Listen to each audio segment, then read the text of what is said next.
So Kant was reacting to this split between the rationalists and empiricists, and he was like, okay, something here doesn't fully add up. Like, we need a more comprehensive way to talk and fit in this theory. So for him, he was trying to kind of utilize both aspects to explain how we perceive the world. And part of that was his concept of like transcendental apperception. Sounds like a very fancy term.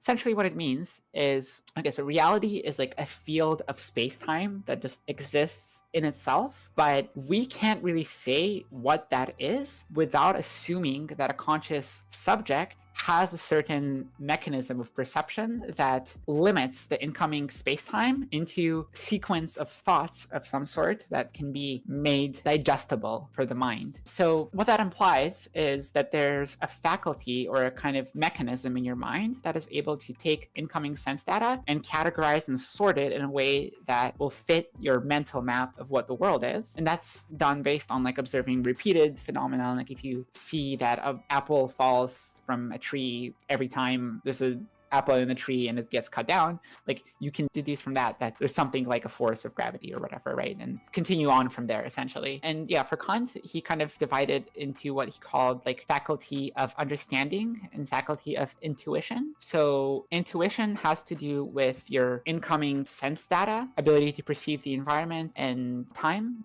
There's a faculty of intuition that has to do with sense of time and environment. And there's a faculty of understanding, which has to do with logical categorization of properties, including like whether something is like a unified singular thing or whether it's like a continuous spread out thing. And the categories are the basis of our mathematics, of rationality, of language, of science, whereas the intuition is the basis of, well, intuition, sense data. I would like to consider it as like vibes because it has to do with how you're existing in real life experience and perceiving stuff around you, where there's kind of like a feeling of something that isn't necessarily reducible to just describing it with words. I feel like that's what vibes sort of is like you don't fully contain it within the categories, but it's intimately related to real life experience and intuition and sense. So kind of all of our reality is organized by these like two faculties, and we structure our understanding of the world based on this. And yeah, the system of German idealism is kind of just a description of how this kind of works. Other theorists try to kind of extend and apply it to other things and essentially be able to explain everything that we see and know. So there are